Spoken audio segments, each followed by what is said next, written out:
हरिओम, ओम आनंद में, ओम शांति में, ओम ज्ञान में आप सभी दर्शकों का हमारे चैनल पर स्वागत है। आज हम लोग बीएड थर्ड सेमेस्टर के अंतर्गत महिला सशक्तिकरण का महत्व, महिला सशक्तिकरण क्या होता है, महिलाओं के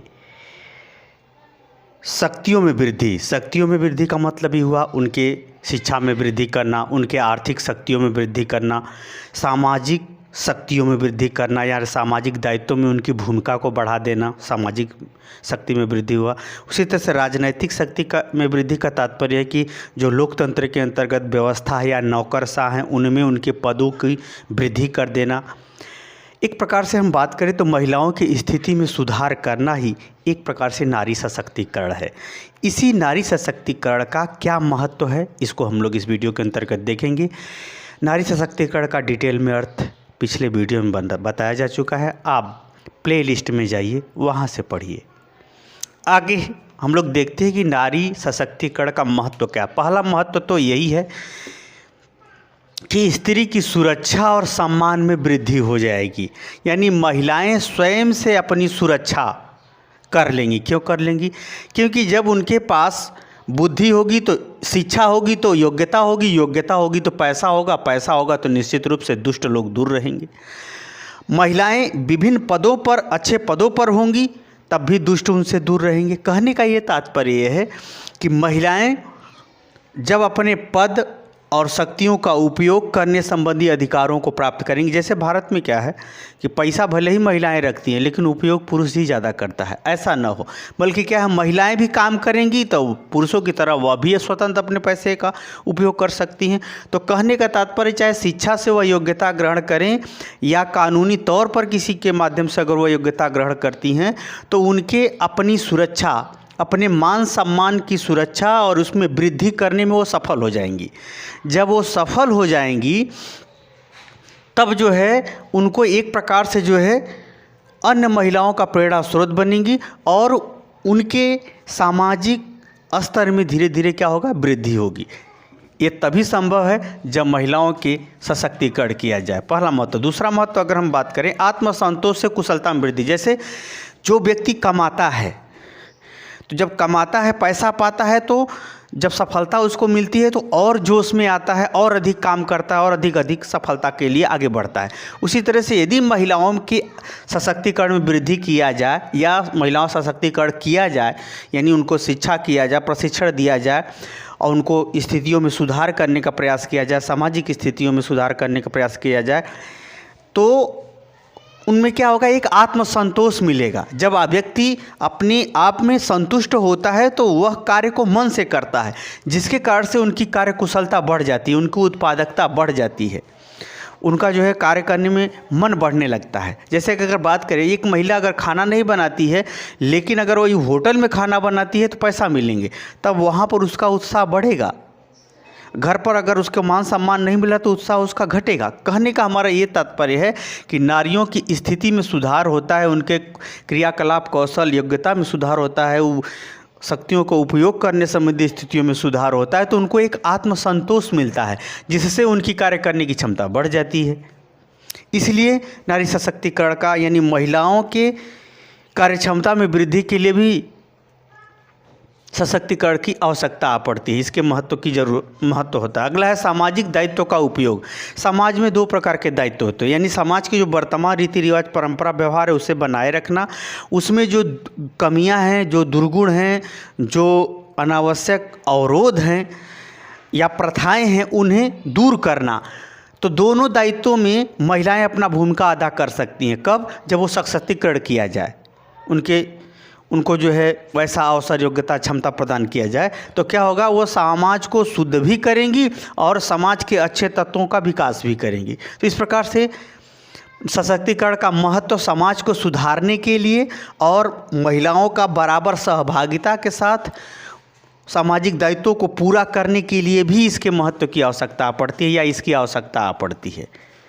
इनका महत्व है। महिलाएं जैसे जैसे सशक्तिकरण होती जाएगा, महिलाओं के पद प्रतिष्ठा मान सम्मान व्यवहार में वृद्धि होती जाएगी, वैसे वैसे समाज शुद्ध होता जाएगा और समाज के दायित्वों को वह आसानी से पूरा करती जाएंगी।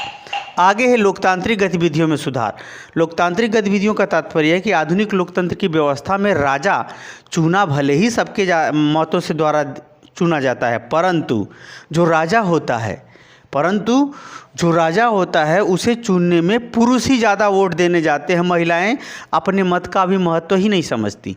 फिर भी यदि सशक्तिकरण को बढ़ावा दिया जाए, यानी उनको समझ, कुशलता, ज्ञान, व्यवहार इत्यादि दिया जाए, तो जब वो अपने मतों का प्रयोग करेंगी तो लोकतंत्र में उनकी सक्रियता, उनकी समस्याएं भी ज़्यादा सुनी जाएगी, वो सक्रिय भी ज़्यादा रहेंगी और लोकतंत्र का फ़ायदा भी ज़्यादा लेंगी। अर्थात सशक्तिकरण के माध्यम से लोकतांत्रिक गतिविधियों में, चाहे वो शासन सत्ता चलाने से संबंधित हो या शासन सत्ता के अंतर्गत नौकरशाहों संबंधी कोई कार्य हो, उन दोनों गतिविधियों में महिलाएं सक्रिय होती चली जाएंगी और आधी जनसंख्या के अनुसार उनका आधा प्रतिनिधित्व हो जाएगा। वैसे सच पूछिए तो जब महिलाएं आधा हैं तो उनको आधा लोकतांत्रिक गतिविधियों में दिखना चाहिए, लेकिन परंतु दिखता नहीं। और सशक्तिकरण का इसलिए भी आवश्यकता पड़ती है या इसका इसलिए भी बहुत महत्व है क्योंकि लोकतंत्र में अभी भी महिलाओं को पर्याप्त विकास कराने की आवश्यकता होती है। इसीलिए लोकतांत्रिक गतिविधियों में, राजनीतिक गतिविधियों में महिलाओं के सक्रियता को बढ़ावा देने के लिए, बनाए रखने के लिए भी सशक्तिकरण का विशेष महत्व है, क्योंकि जब तक वो शक्ति नहीं आएगी तब तक वो प्रोत्साहन नहीं मिलेगा। और याद रखिए, जान लीजिए ना, अगर कोई व्यक्ति है तो बेईमान तब ईमानदारी पे आता है जब हर तरह से घिर जाता है। तो महिलाओं को अभी पुरुष प्रधान समाज में मानवीय मूल्यों के अनुसार घेराबंदी करनी है। जब घेराबंदी करेंगी तब जाकर के वो, कहा जाता है कि जो अपने अधिकारों के लिए लड़ना नहीं जानता वह धीरे धीरे सब कुछ गंवा देता है। तो महिलाएं अभी भी लोकतांत्रिक गतिविधियों से जागरूक तो कम हैं, लेकिन इनको जब शक्ति में वृद्धि की जाएगी, जैसे जैसे शिक्षा बढ़ती जाएगी, जागरूकता बढ़ती जाएगी, पैसा या आत्मनिर्भर होती जैसे जैसे होती जाएंगी, उनकी शक्ति में वृद्धि होती जाएगी, वैसे वैसे लोकतांत्रिक सक्रियता में भी उनकी वृद्धि होती जाएगी। इसलिए भी सशक्तिकरण का विशेष महत्व है, क्योंकि यह मार्ग लोकतंत्र में उनको उचित विकास, उचित स्तर तक ले जाएगा। अगला है शिक्षा प्राप्ति में स्तर में, शिक्षा प्राप्ति से स्तर में सुधार। शिक्षा हर चीज़ों का विकास करती है, मानसिक विकास, सामाजिक विकास, आर्थिक विकास, व्यवहारिक विकास। यानी शिक्षा जो है एक प्रकार से जीवन का या विकास का कुंजी होता है।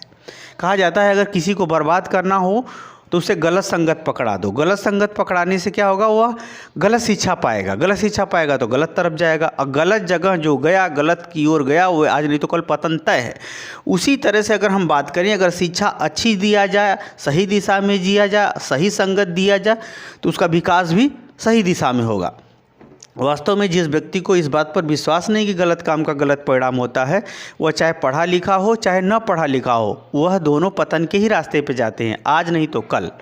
कहने का हमारा ये तात्पर्य है कि जैसे जैसे महिलाओं को शिक्षा प्राप्त किया जाएगा उस प्रकार से उनके हर स्तर में सुधार होगा, आत्मविश्वास के स्तर में सुधार होगा, बढ़ेगा, योग्यता, धन इत्यादि में बढ़ेगा, मान सम्मान में वृद्धि होगी, उनका हर जगह पूछ होगा। जैसे इंजीनियर है, कोई महिला डॉक्टर है तो कोई भेदभाव, कोई धर्म की बात नहीं करेगा, हाँ डॉक्टर साहब जल्दी इलाज करो ठीक हो जाए। कहने का हमारा ये तात्पर्य है कि जैसे जैसे महिलाओं की शिक्षा में प्राप्ति की जाए, यानी शिक्षा के माध्यम से उनके योग्यता क्षमता में वृद्धि की जाए या सशक्तिकरण को बढ़ाओ। याद रखिए, योग्यता, क्षमता और उसकी उपयोगिता में वृद्धि भी सशक्तिकरण ही है। योग्यता, क्षमता और शक्ति के उपयोग में वृद्धि करना भी क्या है, सशक्तिकरण है। तो शिक्षा उसकी कुंजी है। जैसे जैसे शिक्षा में उनके योग्यता, क्षमता में वृद्धि होती जाएगी शिक्षा के माध्यम से, वैसे उनका हर स्तर सुधरता चला जाएगा। इसको प्राप्त करने के लिए भी सशक्तिकरण का विशेष महत्व है, क्योंकि इसके बिना सशक्तिकरण हो ही नहीं पाएगा। अगला है लैंगिक समानता। आप जानते हैं स्त्री पुरुष में जो भेदभाव होता है, कभी विषय को लेकर के होता है तो कभी अधिकार को लेकर के होता है, तो कभी व्यवहार को लेकर के होता है, तो कभी व्यापार को लेकर के होता है। ये सब जो भेदभाव हैं, इस भेदभाव को कम करना या उपयुक्त दिशा, उपयुक्त ढंग से व्यवहार करना, क्या कहता है, लैंगिक समानता। ये तभी हो सकता है जब महिलाएं योग्यता, क्षमता, व्यवहार में पुरुष के बराबर हों। अब पुरुष के बराबर करने के लिए उनको सशक्तिकरण करना पड़ेगा, यानी शिक्षा, आर्थिक अधिकार, राजनीतिक अधिकार, सामाजिक अधिकार, ये सब देना पड़ेगा।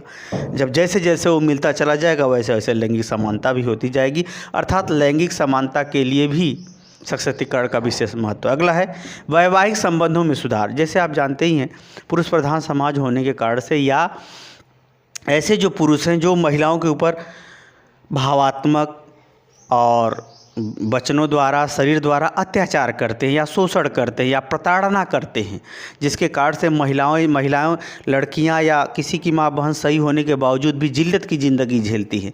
यह जिल्लत की ज़िंदगी वैवाहिक संबंधों में समाप्त करने हेतु या सुधार करने हेतु, या जैसे कोई व्यक्ति शराबी है, अगर उसकी संपत्ति सिर्फ उसी के नाम रह जाए तो वो बेच के शराब पी जाए, इससे अच्छा कि संपत्ति पत्नी के नाम कर देना चाहिए।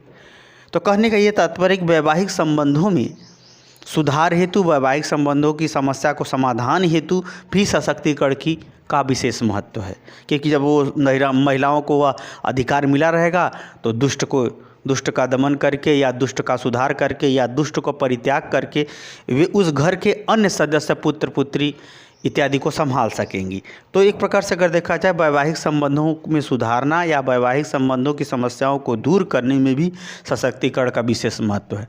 अब याद रखिए, अगर महिला के पास कुछ रहबे नहीं करेगा तो वो ऐसे समय कैसे बचेगी अपने आप को, या कैसे घर की संपत्ति संवार के रखेगी, इसलिए इसकी आवश्यकता। अगला है सहभागिता का उचित स्तर।